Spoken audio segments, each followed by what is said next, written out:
Been an MC since 91, homie. Okay. 1991. Been doing this shit for a long time. You know what I'm saying? I came up in the boot camp era. I came up with DOS Effects. I came up with the first Method Man releases. You know what I'm saying? Delta Funky Homo Sapien. Organized Confusion. A lot of groups coming out at that time. You know what I'm saying? I was at the birthing of the era when it first started really popping off for independent hip hop. Beyond what was happening with Rakim, beyond what was happening with like Run DMC, you know what I'm saying, KRS-One and all these acts that have found touches through major commitments, you know? So why'd you MC? Why? Yeah. That's my craft, that's my gift, you know what I'm saying? Some people decide that they're gonna take something on to try to display a talent and make some type of cash crop out of it, you know what I'm saying? I'm from a long line of wordsmiths, you know? My mother, she's a journalist. My father and his peoples, they was all preachers, pastors. They dealt with the word, the spoken word, the oration, you know what I'm saying? So masters of ceremonies have been in my family for a long time. And over the years, I done flipped it from being a preacher and from being a journalist into being an MC. See what I'm saying? So it's just an evolution of the same science. It's in my blood, it's in my family. So I'm flipping it like this now, Brooklyn style. Okay, so there's a lot of rumors that New York hip-hop's falling off. What's your take on that? I mean, New York hip-hop ain't necessarily falling off. It's oversaturated right now. You understand? This is the capital of the shit. This is where it started. Hip-hop has found its movements all from New York into the Midwest, into California, over into the UK, over into Sweden, Germany, all of these different places, Japan. You got kids learning English through this shit, you feel me?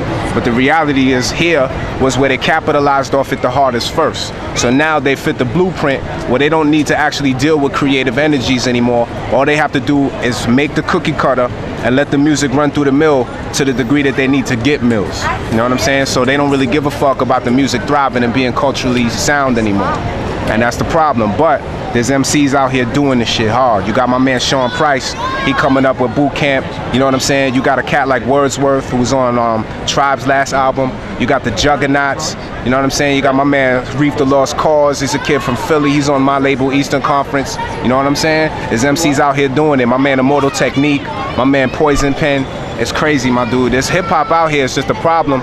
As all y'all MCs out in UK know, it's difficult to get heard on the underground because you don't have the reach that you need to release and get records heard the right way overseas unless you have the right push for them to put your shit on co-op and people could hear the shit in Virgin and Tower and all that bullshit. You know what I'm saying? So when you see real MCs in the street, if they let you hear your music, hear that shit, you never know who they are. They might be the next Pac, man.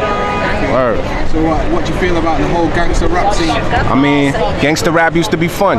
You know what I'm saying? It used to be real fun. You had groups like, come on, NWA.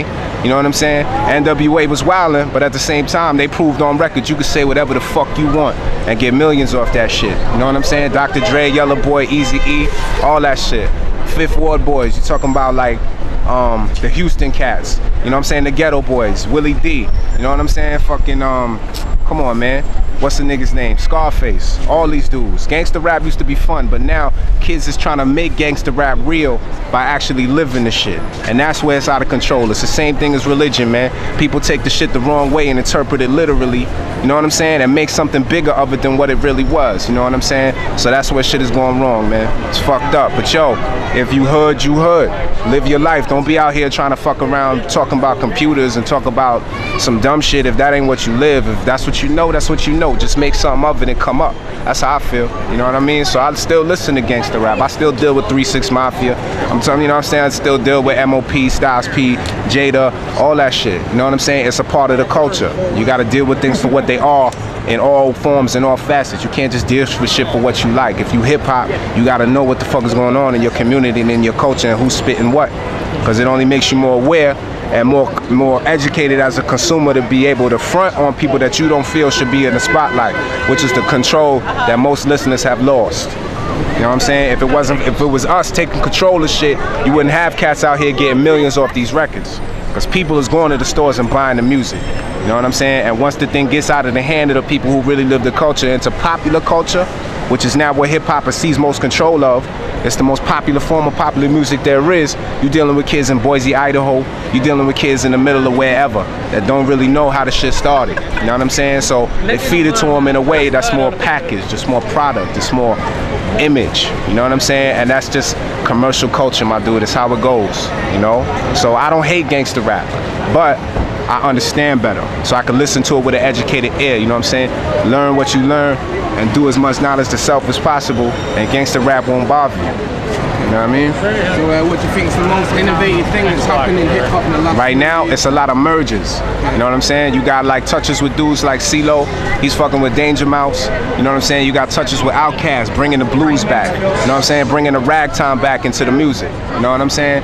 And what it comes down to is we are music and we are cultural phenomenon that spawned from the old time songs, the old music of old, recut up and revamped through loops to bring forth the meditation, you know what I'm saying, through the beats, and to give MCs a new voice with music that was already once something else. You create something new out of something old, and that's the perfect jukes on counter, like it's a counter move on like commercial culture, you see what I'm saying? Because all commercial culture does is take the old shit and make it new. You know what I'm saying? And then flip the shit for cats. So you fuck around and do the same thing and make some music out of it. It's the perfect counterbalance. The problem is we didn't really learn enough about music. So now it's time to start studying music, and you see cats.